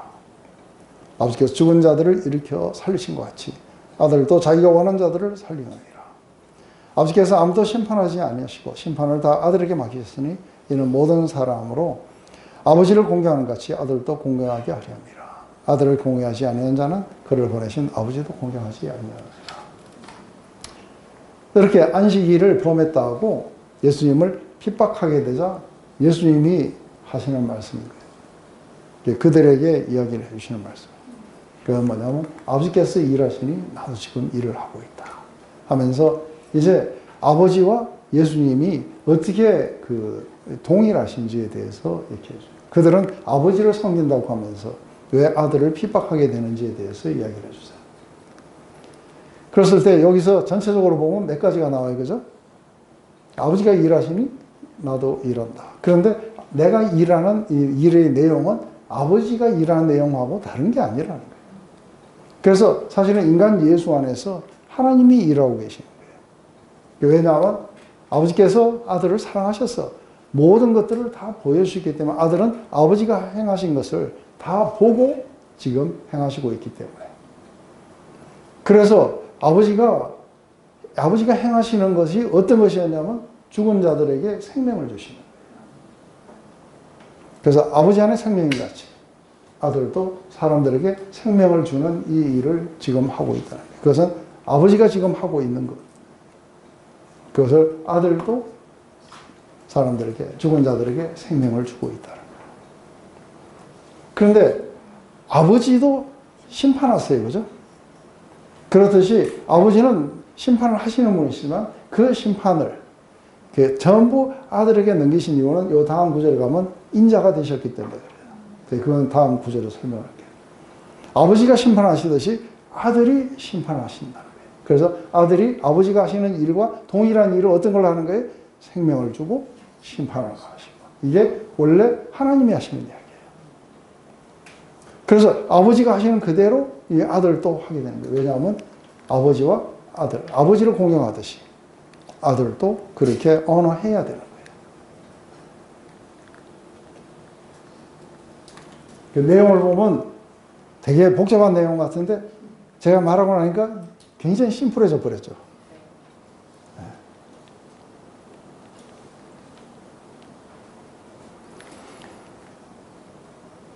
그래서 여기 뭐 대단한 그런 건 없어요. 그죠? 아버지와 아들이 어떻게 동일하신지에 대한 이야기가 그렇게 나오게 돼요.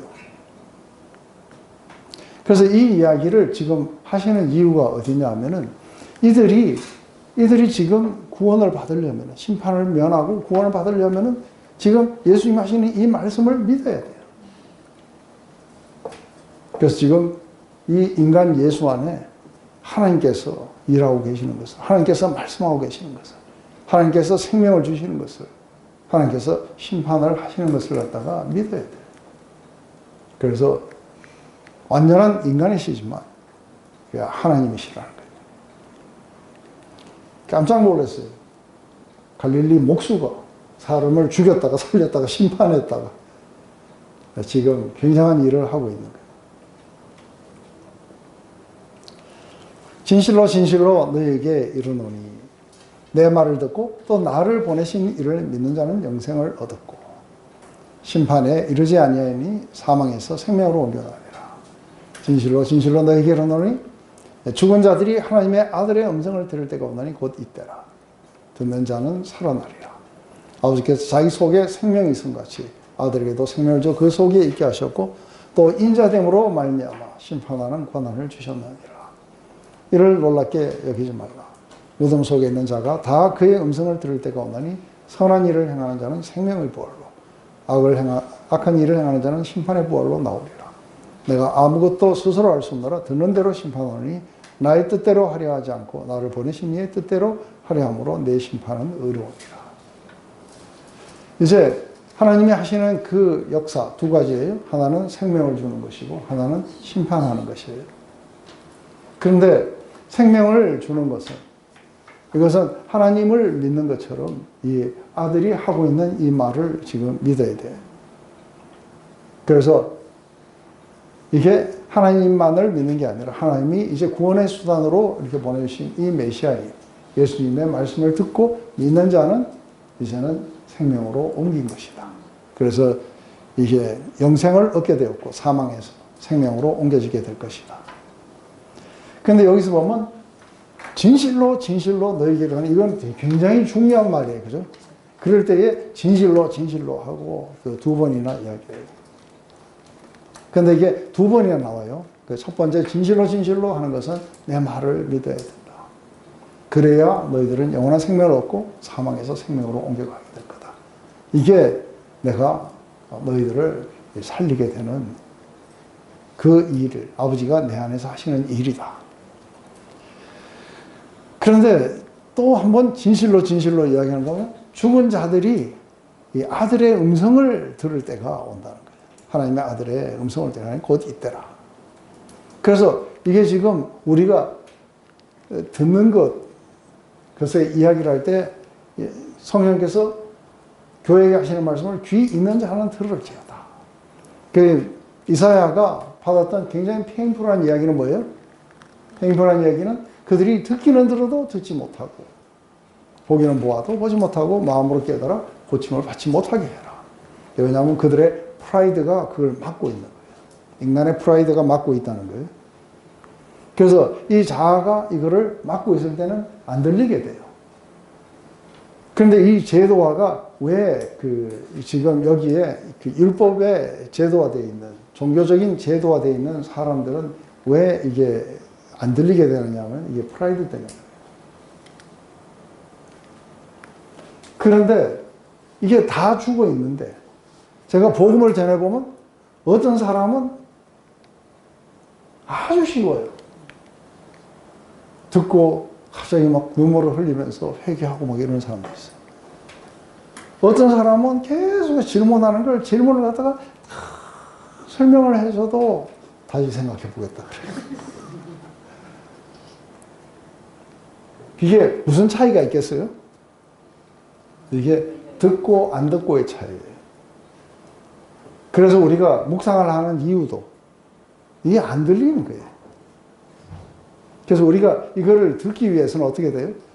계속해서 마음을 열고 여는 작업을 해야 되고 들으려고 하고 이래가지고 이게 이렇게 올 수 있도록 열기 위해서 우리가 묵상을 하게 되는 건데, 근데 그놈 참 말 안 듣네 이랬을 때는 그 귀로 안 들린다는 얘기가 아닌 거예요.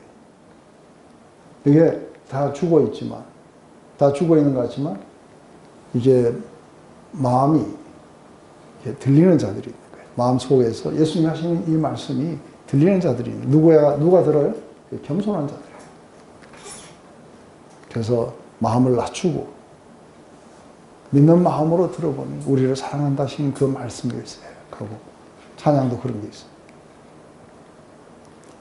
이게 다 죽은 자 가운데서 이 하나님의 아들의 음성이 들리는 자가 오니 있다. 그게 지금 현재도 일어나고 있다. 그래서 이거는 뭐예요? 영적 부활이에요. 이건 육체적 부활을 말하는 게 아니에요. 이미 지금 그게 실행되고 있다고 이야기합니다. 근데 이 이야기를 누구에게 하고 있냐면 영적으로 죽어있는 제도화된 이 유대인들에게 하는 거예요. 예수님이 안식일에 이렇게 병자를 고쳤다고 핍박하는 이 사람들에게 이 아들의 음성을 들을 때가 오게 될 거다. 듣게 되면 넌 살아날 거라. 사망에서부터 생명으로 옮겨가게 될 것이다. 그런데 못 듣게 되면 어떻게 하냐 했을 때 이제 심판으로 가는 거예요. 또 인자됨으로 말미암아 심판하는 권한을 주셨으니 했을 때 이게 타이틀이 두 개예요. 하나님의 아들이라는 타이틀과 인자라는 타이틀이에요. 하나님의 아들이라고 이야기했을 때는 우리에게 생명을 주는 타이틀이에요. 인자라고 이야기했을 때는 뭐예요? 심판하는 타이틀이에요. 왜냐하면 이게 우리가 다니엘서 7장에 인자라는 말이 처음 나와요. 그래서 옛적부터 계시던 이로부터 이 심판하는 권한을 받아가지고 지금 구름 타고 이 땅에 오시는 인자와 같은 이가 있어. 그분이 바로 예수 그리스도십니다. 그래서 인자라는 타이틀을 심판하는 거예요. 왜냐하면 하나님으로서 인간들을 심판할 때 인간의 딜레마를 이해하지 못했을 수도 있다는 거예요. 하나님은 모든 걸 다 아시지만 우리 인간들이 겪는 이 딜레마가 뭔지를 모르실 거라고 보는 거예요. 그런데 인간으로서만이야 되면 어떻게 돼요? 인간으로서 되면 하나님의 그 전지전능하심을 갖다가 이해하지 못하고 있어요. 그 심판은 불완전해요. 그런데 하나님이 인간이 되셔서 우리의 모든 연약함을 체휼하셨다고 하는 거예요. 그래서 우리를 도우실 수 있는 거예요.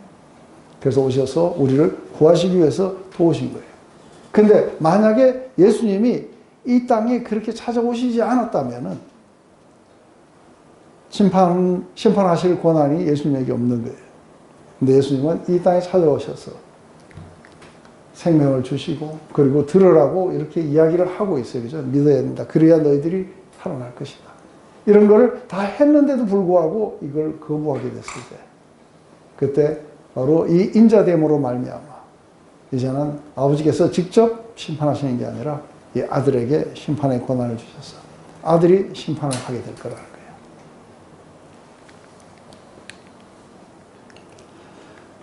이제 밑에 거는 우리가 육체적 부활이에요. 이를 놀랍게 여기지 말라. 무덤 속에 있는 자가 다 그의 음성을 들을 때가 오나니.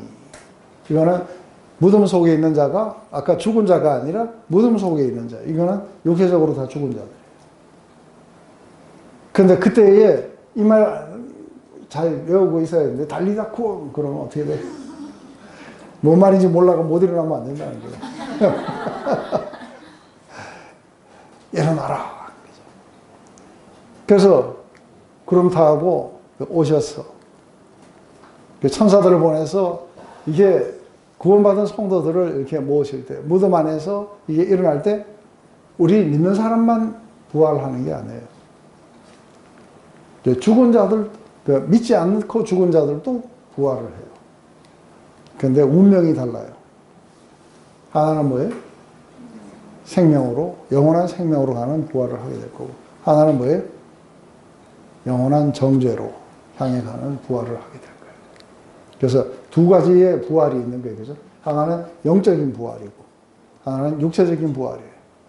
그런데 여기서 이미 영적인 부활을 해놓은 사람들은 마지막 육체의 부활 때에 영원한 생명으로 들어가게 될 거고, 그리고 이 땅에서 예수님을 받아들이지 않았던 자들에게는 다시 부활이 영원한 정죄로 들어가는 그 부활이 되게 될 거라는 것이죠. 그러면서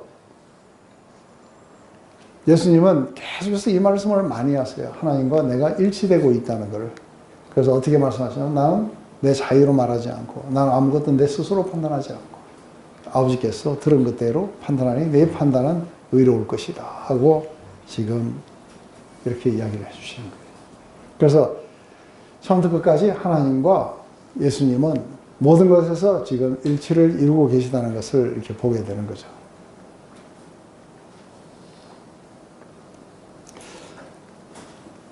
모든 인류가 다 똑같은 것을 가졌고 사도 바울도 그래요. 그죠? 허물과 죄로 죽었던 너희를 살리셨도다. 우리 모두가 다 우리 육체의 욕심을 따라 지내며 육체와 마음이 원하는 것을 하여 다른 이들과 같이 본질상 진노의 자녀였다. 그랬더니만 긍휼에 풍성하신 하나님이 우리를 사랑하신 그 큰 사랑으로 인하여 허물로 죽은 우리를 그리스도와 함께 살리셨고 그래서 하늘의 영역 속에 앉히셨다고 이야기를 해요. 그래서 상당히 중요한 거는 우리가 뭐 그걸 믿었다 안 믿었다 뭐 하고 이런 이야기가 아니라 이제 하늘의 역동이 훨씬 더 커야 된다고 했어요. 그죠? 그래서 제가 왜 빈센트 반 고흐의 별이 빛나는 밤에 그 그림을 그렇게 좋아하는지 여기도 있는데 너무 퍼려갖고 보기 싫다고 내리라 그래갖고 지금 여기다 보고 하고 있어. 한번 있나 보자.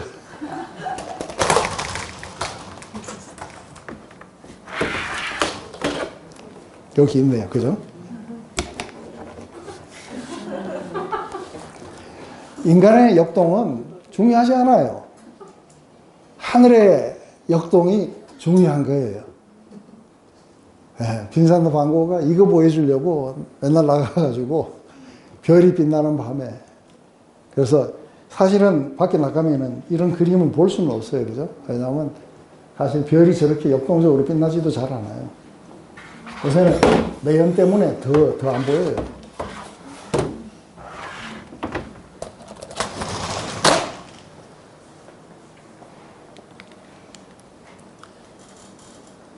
우리가 이게 방향이라는 게 있어요. 우리는 주로 뭘 이야기하냐면 하늘의 역동을 이야기해 줘야 돼요. 맞아요? 하나님이 우리를 위해서 하신 것들. 그래서 우리가 입이 취임하도록 이야기를 해야 되는 게 그거예요. 우리가 뭐를 할 수 있었냐는 이야기는 이게 해봤자예요. 하면은 입만 아프고, 그죠? 침만 말라요. 우리는 그분이 만드신 바예요. 그분의 목적을 따라서 그분이 만드신 바예요. 그게 우리예요. 그러니 무슨 뭐 낮은 자존감이 무슨 뭐 하는 게 말이 안 되는 거예요. 안 그래요? 하나님이 나를 만드신 거예요. 그게 나라는 사실을 내가 받아들여야 되는 거예요. 난 내 스스로 생겨나지 않았어요. 아무도 그렇게 생각 안 하죠. 난 스스로 나는 있는 자니라. 한번 해보세요. 나는 스스로 있는 자니라. I am who I am. 한번 해보세요. 정신병원을 가둬야 돼요. 특히 자기 부모가 들으면 기를 초풍하는 거예요. 왜 이렇게 에베소서 2장에 왜 이렇게 하셨냐면은 모든 세대에게 그분의 풍성한 자비를 나타내기 위해서 그렇게 하신 거예요. 그리고 모두가 다 그분의 은혜의 영광을 찬미하도록 하기 위해서 이렇게 하나님이 일하셨다고 이야기하는 거예요.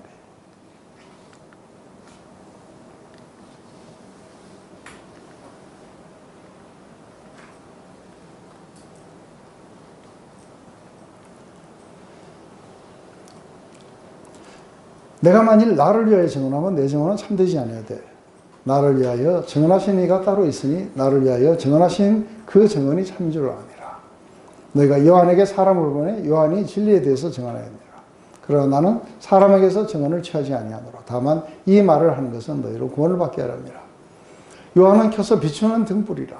너희가 한때 그 빛이 즐거이 있기를 원하였거니와 내게는 요한의 증거보다 더 큰 증거가 있으니 아버지께서 내게 주사 이루게 하시는 역사, 곧 내가 하는 그 역사가 아버지께서 나를 보내신 것을 나를 위하여 증언하는 것이요. 또한 나를 보내신 아버지께서 친히 나를 위하여 증언하셨느니라. 너희는 아무 때에도 그 음성을 듣지 못하였고 그 형상을 보지 못하였으며 그 말씀이 너희 속에 거하지 아니하니 이는 그가 보내신 이를 믿지 아니함이라. 이제 지금 이야기를 하시면서 왜 이 말을 믿어야 되는지 증인을 갖다가 그 셋을 세우세요. 그래서 율법에 두세 정인에 이것이 있어야 된다고 해요. 첫 번째 정인이 누구냐면 세례 요한이에요. 세례 요한이 와서 이 세례 요한은 모두가 다 선지자로 인정하는 자예요.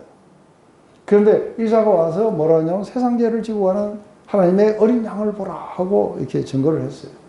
그런데 사람들은 세례 요한이 선지자인 줄 하나님으로부터 온 사람인 줄 알았어요. 그리고 그 세례 요한이 지금 예수님을 포인트해 준 거예요. 근데 예수님은 난 일단은 사람에게서 오는 증거는 그렇게 중요한 게 아니다. 더 큰 증거가 있다는 거예요. 더 큰 증거는 뭐냐 하면은 하나님인 거예요. 근데 이게 더 큰 증거가 하나님인데 이 하나님이 어떻게 자기를 증거하시냐면 우리가 한번 봐봐요. 고린도 교회를 한번 봐봐요. 얼마나 웃기는 이야기가 벌어졌냐면 자 이거 보세요. 우리 교회에서도 일부 그런 사람들이 있긴 있었어요. 우리 교회에는 제가 복음을 전해서 예수를 믿지 않은 사람이 없었어요. 그러면은 제가 복음을 전했고 현애가 거듭났다는 거예요. 그러면 이 자체는 현대는 나를 어떻게 인식해야 돼?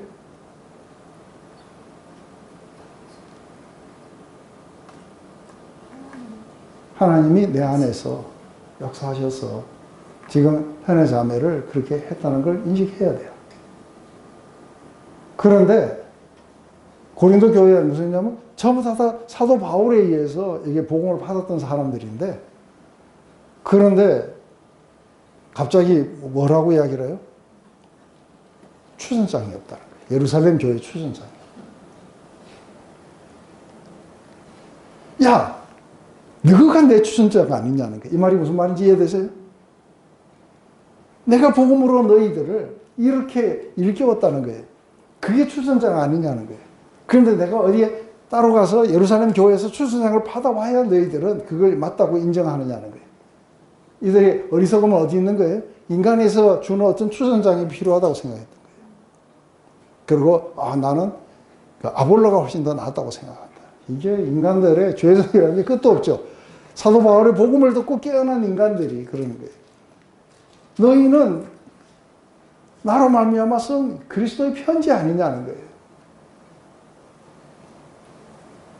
그런데 내가 무슨 추천장을 가져와야 되고 뭘 해야 되는 거야.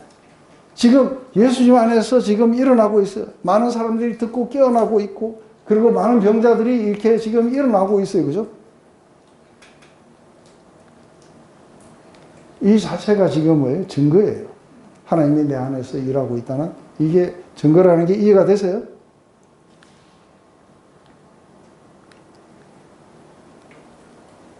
이게 더 큰 증거인 거예요.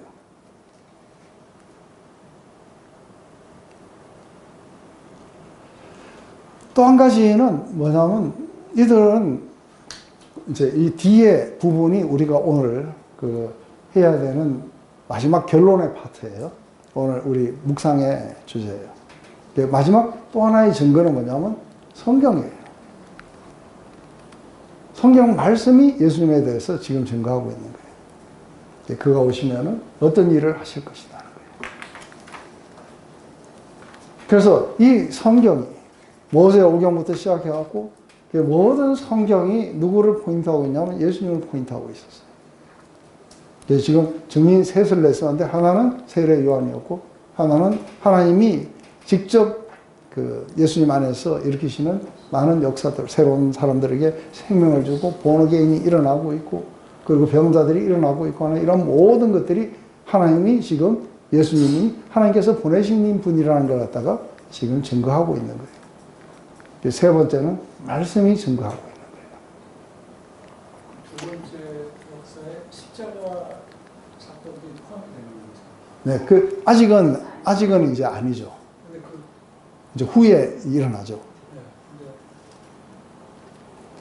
그래서 지금 예수님의 말씀을 듣고 아직 십자가가 일어나지 않았지만 예수님의 말씀을 듣고 예수님을 갖다가 구주로 받아들이는 사람들이 지금도 막 일어나고 있어요. 영적 부활이라는 거는 그 십자가 뒤에 일어나지 않고 지금 여기도 이미 일어나고 있기 때문에 곧 이때라고 말씀하시는 거죠.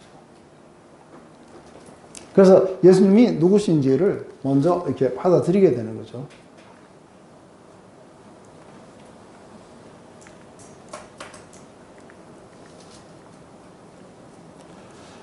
이제 세 번째 증거에 대해서 조금 더 자세하게 나와요. 너희가 성경에서 영생을 얻는 줄 생각하고 성경을 연구했다는 거예요. 구약이었죠. 그죠? 이 성경이 곧 내게 대하여 증언하는 것이라. 그러나 너희가 영생을 얻기 위하여 내게 오지는 원치 않는다. 나는 사람에게서 영광을 취하지 않노라. 다만 하나님을 사랑하는 것이 너희 속에 없음을 아느노라. 나는 내 아버지 이름으로 왔으면 너희가 영접하지 아니하나 만일 다른 사람이 자기 이름으로 오면 영접하리라. 너희가 서로 영광을 취하고 유일하신 하나님께로부터는 영광을 구하지 않으니 어찌 나를 믿을 수 있겠느냐. 내가 너희를 아버지께 고발할까 생각 말라. 너희를 고발하는 이가 있으니 곧 너희가 바라는 자 모세니라. 모세를 믿었더라면 또 나를 믿었으리니 이는 그가 내게 대하여 기록하였습니다. 그러나 그의 글도 믿지 아니하거든 어찌 내 말을 믿느냐 하시니라. 지금 이제 마지막 이 파트 성경에 대해서 얘기해요. 그 영생을 얻는 줄 알고 성경을 상고했다는 거예요. 그런데 이걸 뭘로 바꿔버린 거예요? 제도화라는 건 뭐예요? 왜 율법주의의 가장 중요한 깊은 그 근본은 뭐냐면 자기 영광이에요.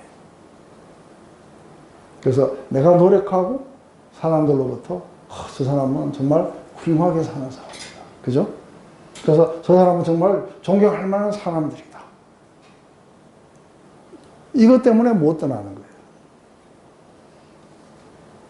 왜냐하면 지금 바리새인들이나 이 종교 지도자들이 이걸 떠나면 어떻게 돼요? 거지들하고 같은 처지가 되게 돼요. 맞아요? 그러면서 나도 자비가 필요하다. 나한테 너무 존경하지 마라. 날 너무 우러러 보지 마라. 나도 니하고 똑같은 죄인이다. 여기까지 가야 돼요. 그런데 사람으로부터 오는 이 영광을 갖다가 훨씬 더 중요하게 생각하니까 하나님을, 예수님을 갖다가 믿을 수가 없어요. 왜요? 지금 이 둘 중에 하나인 거예요. 인간의 프라이드냐 아니면은 하나님의 은혜냐. 그래서 하나님의 은혜를 받으려면 뭐예요? 인간의 프라이드가 다 죽어야 돼요. 자기 사랑이 죽어야 돼요. 그죠? 그런데 지금까지 이 제도와는 우리가 왜 이거를 의존하고 살고 왜 사람들은 이걸 좋아하느냐면 스스로를 높이는 거예요. 맞아요?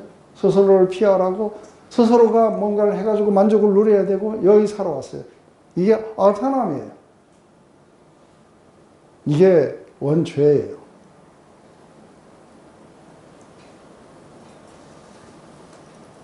하나님의 은혜를 갖다가 뭘로 바꿔버려요? 하나님의 은혜를 갖다가 자기의 이 어타나미로 바꿔갖고 그걸 가지고 자기가 높아지려고 하고 그거 가지고 과시하고 뭘 하고 거기에 조금이라도 그거 하면은 사정없이 그 사람들을 공격해야 되는 이유가 뭐냐면 그 공격함으로써 자기를 더 높이려고 하는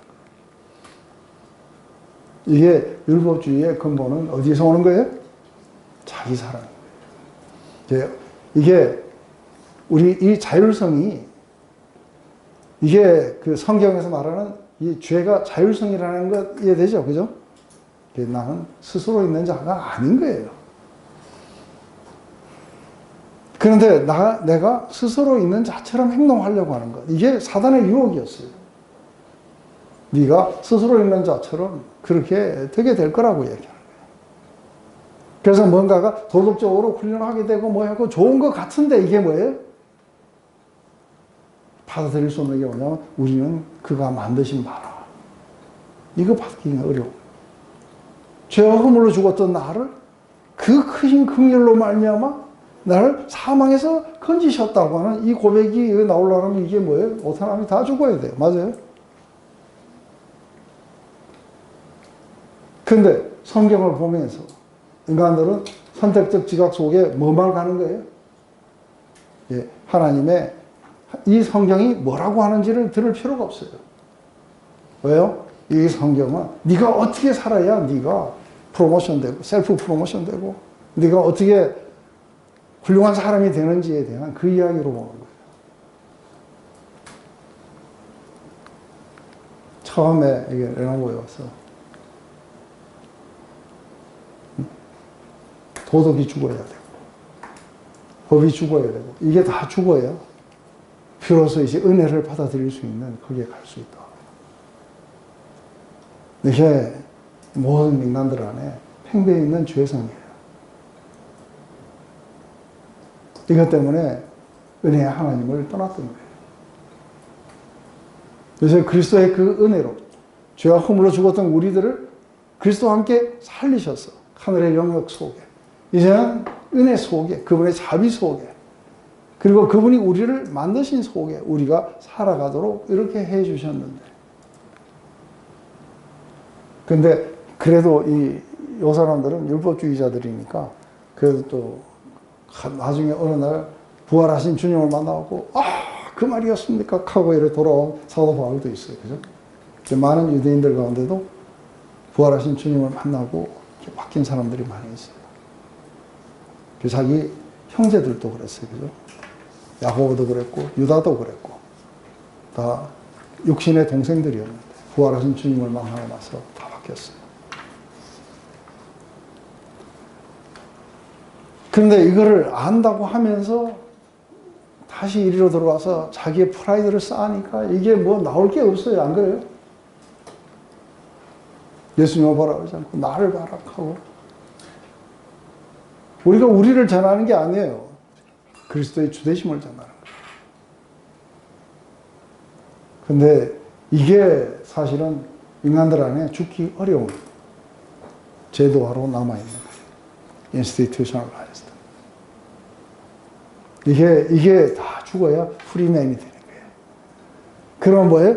내가 뭔가가 돼야 되는 그런 어떤 모든 압박에서 벗어난다는 게 어떤 건지 이해되세요? 자유로의 긴 여행을 떠나는 사람이 갖는 그 기쁨이 뭔지. 소망 가운데. 우리는 신나게 KTX를 타고 그리스도에게로 향해 가게 될 거예요. 그런데 내가 너희들을 고발하는 게 아니고 너희들이 그렇게 사랑하는 율법이 너희를 고발할 거라는 거예요. 율법은 자비가 없어요. 처벌을 요구해요. 그래서 너희들이 그렇게 자랑하고 있는 그 율법이 너희를 고발하게 될 거라. 내가 너희를 고발하는 게 아니라 율법이 고발하도록 되어 있다.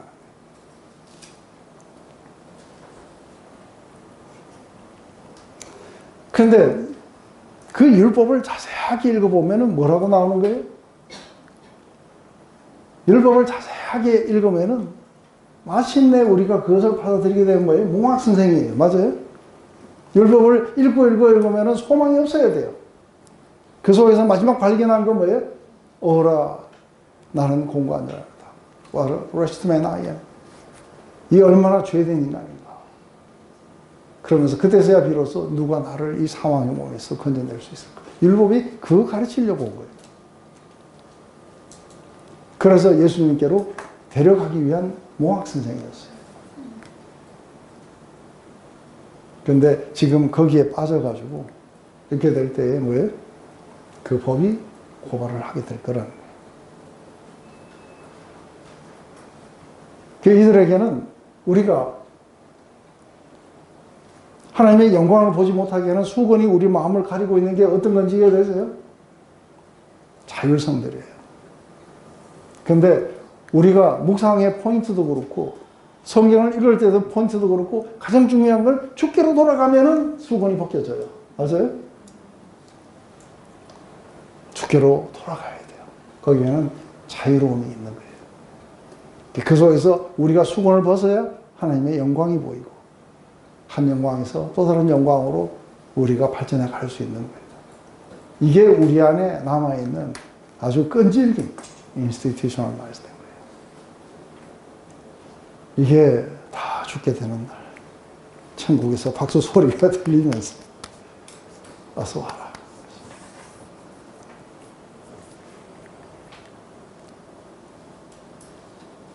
그래서 결국은 인간은 여전히 그 율법이 포인트에 있는 것을 받아들이고 있지 않기 때문에 여전히 예수님이 하신 이 말씀이, 은혜의 말씀이 뭔지를 받아들일 수 없도록 만들어 가게 될 거예요.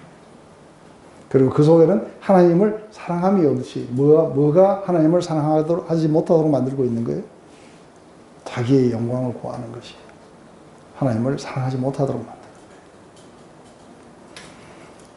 이게 이제 그 안식일 날 일부러 38년 된 환자를 고지셔서 그래서 잘못된 곳을 바라보면 안 된다. 너희가 나았고자 한다면 제대로 된 곳을 바라봐야 된다. 바로 너희들에게 그런 치유와 생명을 주려고 내가 온 것이다. 그래서 내 말을 들어야 되는 것이다. 그래서 나는 아버지께서 내 안에서 일하고 있다. 세례 요한이 나한테 증거했지만 그거는 인간의 증거니 내가 받지 않겠다. 하지만 내가 하고 있는 일 자체가 내가 사람들에게 생명을 주고 사람들이 변화가 되고 그리고 죽은 자들이 살아나고 뿐만 아니라 여태까지 유사일에 이런 일이 없었던 일들이 일어나고 있는 것은 하나님이 내 안에서 역사하고 계신 것을 보지 못하느냐. 그게 하나님이 나에 대해서 증거해 주시는 것이다. 또 한 가지는 성경이다. 그렇지만 너희들은 그 성경을 이 사람들을 정말 웃기는 게 뭐냐면 여기다가 손목에다가 조그마한 상자를 하나 가지고 다녔어요. 그걸 열어보면 속에 뭐가 들어있겠어요? 신명기 6장 말씀이에요. 들어라 이스라엘아. 하나님을 온 마음과 뜻과 정성을 다해 사랑하라. 자기들은 하나님을 사랑한다고 했는데 사실은 뭐예요? 자기를 사랑했어요.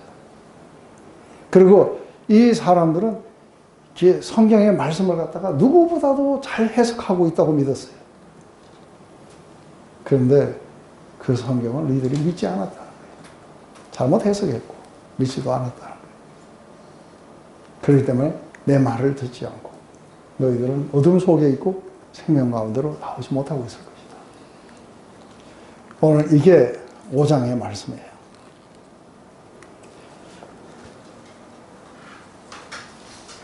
5장 쉽죠? 예. 쉽지. 그 내용은 쉬운 건데, 사실 우리 다 모르는 거 있어요? 모르는 거 없었잖아요.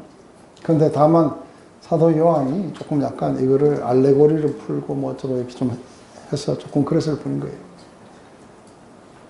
그래서 막 IQ 75 이상 되면 다 이게 이해할 수 있는. 제가 기도하고 마칠게요. 하나님, 우리가 죄와 허물로 죽었던 우리들을 그 크신 긍휼과 자비로 우리를 다시 살리셔서 하늘의 영역 속에 앉히신 것을 찬양합니다. 우리 안에 가지고 있었던 이 교만들, 또 자기 만족들, 자기의 이런 모든 것들이 바로 예수 그리스도의 은혜를 받아들이는데 방해가 됐던 것을 봅니다. 하나님의 영광을 보지 못하도록 우리를 덮고 있는 수건이었으며, 오늘날 우리가 이 유대인들을 보면서 그들은 얼마나 불쌍한 상태에 있는지를 우리가 보게 됩니다. 하지만 막상 그 속에 있던 이들은 자신들이 가장 이렇게 잘 살고 있다고, 하나님을 잘 섬기고 있고 성경을 제대로 보고 있다고 그렇게 생각하면서 살아갔던 사람들인 것을 봅니다. 하지만 예수님이 오셔서 이들을 깨우시려고, 이들의 그 단단한 벽을 깨시려고 오셔서 38년 된 환자를 안식일 날 고쳐주셔서 이 논쟁을 유발하게 하셔서 그들에게 진리의 말씀을 선포하고 계신 것을 봅니다. 그들은 무엇이 잘못됐고 그들은 어떻게 해야 생명으로 나올 수 있는지에 대해서 말씀하고 계시는 걸 봅니다. 하나님, 때로는 우리가 이 두 영역 속에서 혼돈하여 그리로 돌아가는 적도 있는 것을 봅니다. 바로 그럴 때마다 우리 이 사건들을 기억하고 우리는 다시 돌아와서 그것이 더 훨씬 더 이전보다 심해지는 그것에서부터 우리를 구하여 주시옵소서. 예수님의 이름으로 기도드렸습니다.